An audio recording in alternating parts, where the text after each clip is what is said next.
Assalamu alaikum, Quran Weekly. I wanted to share with you an ayah and some insights from this ayah that belongs to Surah Al-Isra, the 17th surah. This is the 32nd ayah. وَلَا تَقْرَبُوا الزِّنَا إِنَّهُ كَانَ فَاحِشَةً وَسَاءَ سَبِيلًا. This belongs to a passage in the Quran that are kind of the equivalent of the 10 commandments that you probably heard the famous phrase. Some Sahaba call them the equivalent of what the essential teachings that were given to Musa alayhi salam. Interestingly, they belong to a surah that's also called Bani Israel, the sons of Israel. Anyhow, this particular ayah, Allah says, don't even go near fornication, adultery, az-zina. Don't even go near it. He doesn't say, la tazinu, don't do adultery, don't commit adultery. He says, don't go near it. In other words, there's the act itself, and then there is a series of smaller acts that lead to it. It's got a perimeter around it, and you can't even go close to it. One has to understand the language of the Quran and the sensitivity in which it deals with this subject to appreciate the wisdom of Allah Azza wa Jal and how He's counseling us in dealing with this problem. Allah Azza wa Jal is telling us there are certain things that in and of themselves are not haram. You're not going to be able to pinpoint it and say it is wrong. But when you get involved in it, you're going to get sucked into a gravitational field and it'll pull you in slowly and surely, little by little by little, and eventually it'll get you. Eventually it'll come at you. You know, one of the things we learn about shaitan that is remarkable to me is that he's extremely patient. He won't get you one shot. He'll come at you and he will put a little bit and a little bit and a little bit and a little bit until he destroys your character. He won't come and make you do the wrong thing right away. You know? Even in the story of Adam alayhi salam and Hawa, inshallah one day we'll do that story and some of the wisdoms from that story in the Quran. The way he approached them in Surah Al-A'raf is really interesting. He was relentless. It wasn't just one time. Like we assume that he just came and said, hey, tree, doesn't it look good? And he was gone. No. He was extremely relentless. And he kept at it and he kept at it and he kept at it and he built this idea in them until they would think it's their idea. You know? And when people start listening to shaitan, this is the same surah, Allah Azza wa Jalla says, Inna ibadi laysa laka alayhim sultan. My slaves, you're not going to have any authority over them. In other words, people who really submit to Allah, He will not have authority over them. But others, الشَّيْطَانُ يَعِدُكُمُ الْفَقْرَ وَيَأْمُرُكُمْ بِالْفَحْشَاءِ Surah Al-Baqarah. He will command you to do shamelessness. In other words, when you listen to him a little bit, you've granted him a little bit of power. When you listen to him a little more, you've granted him a little more power. And if you keep on listening to him, he gets to the point where he can command you. You will find yourself, I can't even help myself, Brother Nouman. I can't even help myself. I don't even know. I don't know how to turn the computer off. I don't know what makes me do that every night. I don't know what makes me do this or that. I don't know what makes me go there. Go into that chat session, you know. Go and log into that, horrific website. Go watch that filth. Why do I end up doing that? Why can't I lower my eyes when I'm in an elevator? When I'm walking down the street? I can't even help myself. I don't know what to do. That's when you know shaitan's got a pretty good hold on you. He's got a pretty solid hold on you. And you've been sucked into a really, a vicious cycle. It's just getting worse and worse and worse and worse and worse. And you're not addressing it and it's making the problem worse. And it's destroying your spirituality altogether. Your relationship with Allah depends on a heart being clean. Every time you're exposed to filth, more dirt, more blackness, more covers are poured on top of your heart. And it keeps on pouring and it keeps on pouring and it keeps on pouring to the point where you're listening to the word of Allah and you can't get yourself to even shed a single tear. It won't come because your heart has been made so hard because of all the exposure to filth, all the sin that your eyes are taking in all the time. And you don't even care anymore.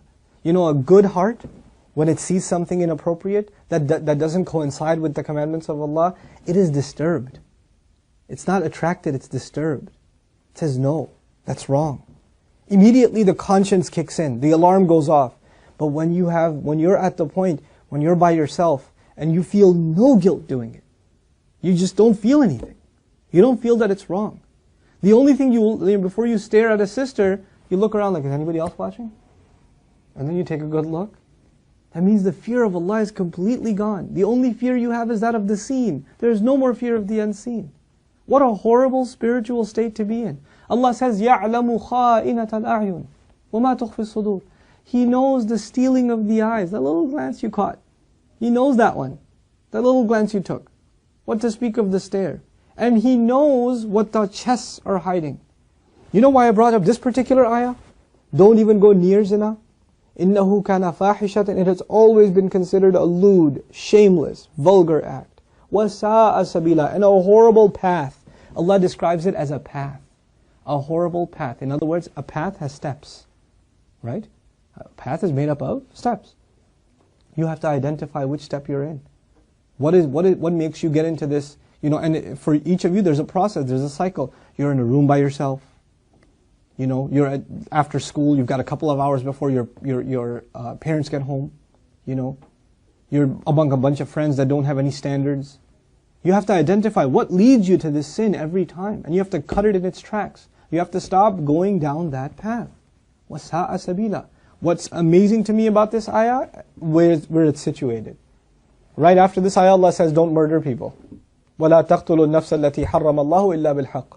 Don't kill any person that innocent person, essentially. Allah mentioned this crime first and murder second. Can you think of that? Like, we think of murder as this huge crime, right? But Allah says, when you violate the dignity of a human being, that's fahsha. Looking at a human being in that way is violating your own and their dignity. And when we kill a person, we have violated their physical, you know, their right to life. So there's the spiritual murder, fahsha, and there's the physical murder, qatl. There's two kinds of murder here. So Allah mentions the spiritual murder first.